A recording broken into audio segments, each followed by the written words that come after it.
बिस्मिल्लाहिर्रहमानिर्रहीम अस्सलाम वालेकुम दोस्तों, उम्मीद है आप सब खैरियत से होंगे।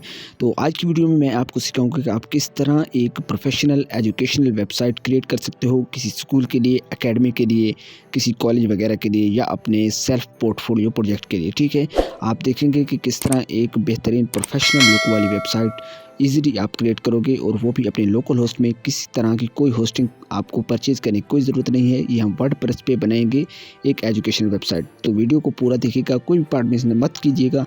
अगर कोई भी पार्ट आपको समझ नहीं तो आप कमेंट में पूछ सकते हैं। सबसे पहले अगर आप चैनल पर नए हैं तो इसको सब्सक्राइब कर लें। अच्छा, हमने सबसे पहले एक सॉफ्टवेयर ओपन करना है जिसका नाम है ज़ाम्प। अगर ज़ाम्प का आपको नहीं पता तो आप मुझसे आप कमेंट में बता सकते हैं, मैं आपको इसका फुल ट्यूटोरियल प्रोवाइड कर दूंगा। ठीक है, ज़ाम्प एक सॉफ्टवेयर है। आप बस इतना समझिए, ज़ाम्प एक सॉफ्टवेयर है जो चीज़ों को लोकली चलाने का काम आता है और बैकएंड की सर्विसेज फराहम करते हैं। हमने आकर यहाँ पे दो ऑप्शन ऑन कर देने, एक अपाची है, एक खड़ा है माइस्क्यूएल। ठीक है, और माइस्क्यूएल के सामने एक खड़ा है एडमिन वाला। ठीक है, हमने इस पर क्लिक करना है और इसके लोकल होस्ट के एडमिन में चले जाएंगे। ये PHP माई एडमिन कहलाता है। आप डायरेक्टली लोकल होस्ट PHP माई एडमिन लिखेंगे तो भी ये वाला खुल जाता है इंटरफेस, और एडमिन पर दबाने के बाद भी खुल जाता है। हमने यहाँ आने के बाद न्यू वाला बटन पर क्लिक करना है। ठीक है, न्यू पे क्लिक करने का मतलब है कि हम एक नया डेटाबेस क्रिएट कर रहे हैं। ठीक है, अब इस डेटाबेस का नाम आप जो भी रखें, अपनी मर्ज़ी से कोई भी रख सकते हैं, लेकिन इसको भूलना नहीं है। ठीक है, ये मैं आपको बताता हूँ, इसको भूलना नहीं है और याद रखना है। और जहाँ पे मैंने यहाँ पे रखा है टेस्ट साइट, और इसे यहाँ क्रिएट दबा देता हूँ। क्रिएट दबाने के बाद मैं आता हूँ अपने कंप्यूटर के सी ड्राइव में, लोकल होस्ट से कंप्यूटर सी ड्राइव में, लोकल डिस्क में। और यहाँ के आने के बाद अपने फोल्डर का नाम ढूंढना है ज़ाम्प। ये ज़ाम्प का फोल्डर खुद बहुत ही क्रिएट हो जाता है जब आप ज़ाम्प ऑफिशियली डाउनलोड करते हो अपने कंप्यूटर में।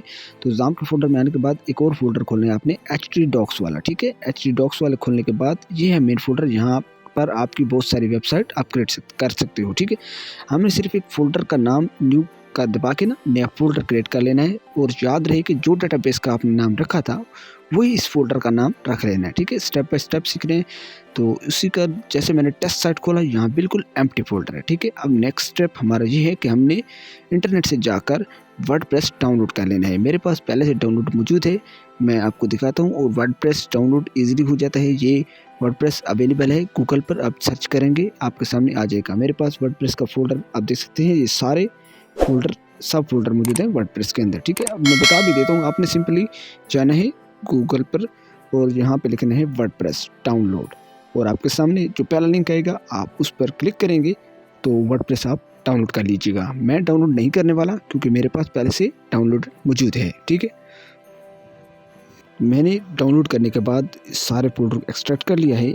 ज़िप फाइल में होता है ये, पहले उसे एक्सट्रैक्ट करना पड़ता है। ठीक है, और मैंने इसको एक्सट्रैक्ट करने के बाद सारे फोल्डर जो खड़े हैं सब फोल्डर इनको कर लेता हूँ कॉपी। और कॉपी करने के बाद वहीं जाएंगे HTDocs वाले फोल्डर के अंदर, जो टेस्ट साइट वाला फोल्डर हमने खाली क्रिएट किया था, वहाँ जाकर सबको पेस्ट कर देते हैं। ठीक है, थोड़ी देर लेगा और सारे फोल्डर आपके यहाँ पे आके पेस्ट हो जाएंगे। तो अभी जो नेक्स्ट प्रोसेस आने वाला है, ये पेस्ट हो चुके हैं। हमने जाना है गूगल क्रोम में और इनकॉग्निटो मोड ऑन कर लेंगे। आपकी मर्जी, आप वहीं भी रह सकते हैं, लेकिन मैंने इनकॉग्निटो मोड इसलिए किया है कि ये इजी रहता है और कैशे वगैरह का चक्कर नहीं होता। तो यहाँ मैंने लिखा है लोकल होस्ट टेस्ट साइट। जी हाँ, ये वही नेम है जो मैंने डेटाबेस क्रिएट किया था और जो मैंने फोल्डर क्रिएट किया था। ठीक है, इसको एंटर करने के बाद हमारे सामने इस तरह का इंटरफेस आ जाता है, और ये इस बात की कन्फर्मेशन होती है कि हमारी वर्डप्रेस इंस्टॉल होने वाली है, हमारी वर्डप्रेस लोड हो चुकी है। ठीक है, तो यहाँ पे हमने कंटिन्यू दबा देना है। स्टेप सारे स्टेप ध्यान से देखिएगा, एक स्टेप आपने मिस किया तो आपकी वर्डप्रेस इंस्टॉल नहीं होगी। हमने किया है लेट्स गो। ठीक है, यहाँ आने के बाद हम डेटाबेस वो डेटाबेस देंगे जो हमने फोल्डर और डेटाबेस हमने क्रिएट करते वक्त दिया था। ठीक है, आपको याद है हमने लिखा था टेस्ट साइट। ठीक है, यहाँ भी वही लिखते हैं टेस्ट साइट, और नीचे और यूज़र नेम आपने रूट रखना है। ठीक है, कोई दूसरा देंगे तो आपकी वेबसाइट आपकी क्रिएट नहीं होगी। तो बाकी सारी चीज़ें वैसे छोड़ के रन द इंस्टॉलेशन बटन पर क्लिक कर देते हैं।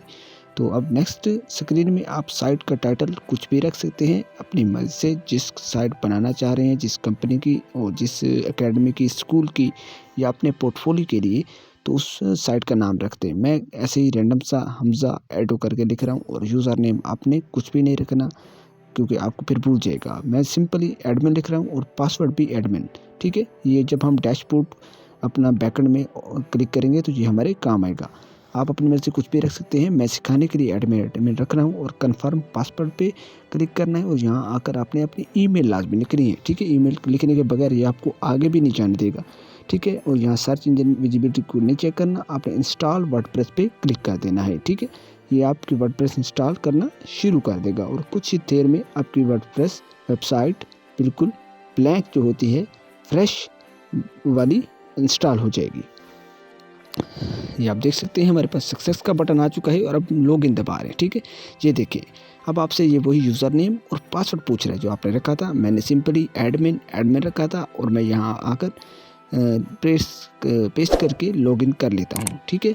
अभी मेरी वर्डप्रेस मैं डैशबोर्ड में लॉगिन हो जाऊँगा। जिस तरह एक वर्डप्रेस होस्टिंग प्रोवाइडर हमें देते हैं वो तो पेड होता है, लेकिन ये हम सारा कुछ फ्री में लोकल होस्ट में अपने ही कंप्यूटर में कर रहे हैं। आप देख सकते हैं हमारे पास ये वेबसाइट क्रिएट होके आ चुकी है।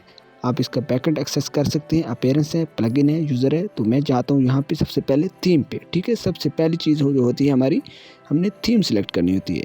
तो आपने आ जाना है सर्च इंस्टॉल्ड थीम में, ठीक है। यहाँ पे आप आके लिखना है माविक्स, ठीक है।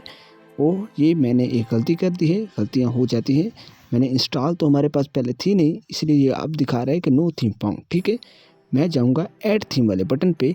जब ऐड थीम वाले बटन पे क्लिक करेंगे तो तब वहाँ जाकर हम लिखेंगे माविक्स एजुकेशन, ठीक है। पहले आप देखें।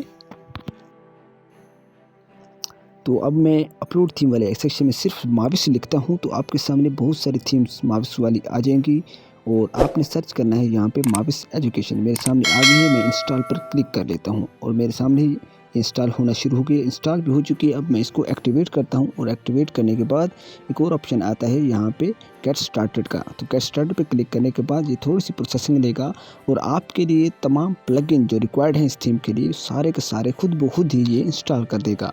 थोड़ा टाइम ले सकता है, मेरे पास इसने 4 से 5 मिनट लिए थे। ये डिपेंड करता है आपके इंटरनेट की स्पीड पर। तो ये देखें सक्सेस मैसेज आ चुका है, ऑल प्लगइन आर इंस्टॉल, ठीक है। अब थोड़ा सा एक लास्ट प्रोसेस रह गया है, छोटा सा प्रोसेस है और वही इम्पोर्टेंट पार्ट है इस वीडियो का जो हम डेमो इंपोर्ट करेंगे, ठीक है। अब हम आएंगे क्रिएटिव इंपोर्टर पर। ये एक प्लगइन इस वर्डप्रेस के लिए ज़रूरी था। तो हम ये कह रहे हैं इंस्टॉल एंड एक्टिवेट प्लगइन। जैसे हम दबाएंगे थोड़ी सी प्रोसेसिंग लेगा। तो ये देखें ये इस इंटरफेस पे ले आया है। हमने सिर्फ एक डेमो इंपोर्ट करना है, उस क्लिक कर देते हैं येस इंपोर्ट डेमो और ये क्लिक करने के बाद थोड़ी ही देर में आपका ये वाला सेक्शन भी कंप्लीट हो जाएगा और कह रहे हैं कि विजिट माय साइट, ठीक है। यानी कि हमारी वेबसाइट अब लाइव हो चुकी है जिस तरह आपको पहले प्रीव्यू में दिखाई गई थी। ये देखो दोस्तों, आपके सामने हमने एक बेहतरीन सी वेबसाइट क्रिएट कर ली है। आप इसको कस्टमाइज़ कर सकते हैं अपनी मर्ज़ी से, इसका नाम चेंज कर सकते हैं, वो हम वीडियो के नेक्स्ट पार्ट में करेंगे, ठीक है। ये माविक्स एजुकेशन की जगह आप अपनी कॉलेज वगैरह अकेडमी वगैरह का नाम लिख सकते हैं, ठीक है। उम्मीद करता हूँ आपको ये वीडियो पसंद आई होगी और अगर आपको प्रोफेशनल वेबसाइट क्रिएशन की सर्विस चाहिए तो वो भी आप हमसे ले सकते हैं नीचे दिए गए व्हाट्सएप नंबर से। लाइक करें, दोस्तों के साथ शेयर करें और मज़ीद ऐसी वीडियोज़ के लिए मेरे चैनल को सब्सक्राइब कर लें। शुक्रिया।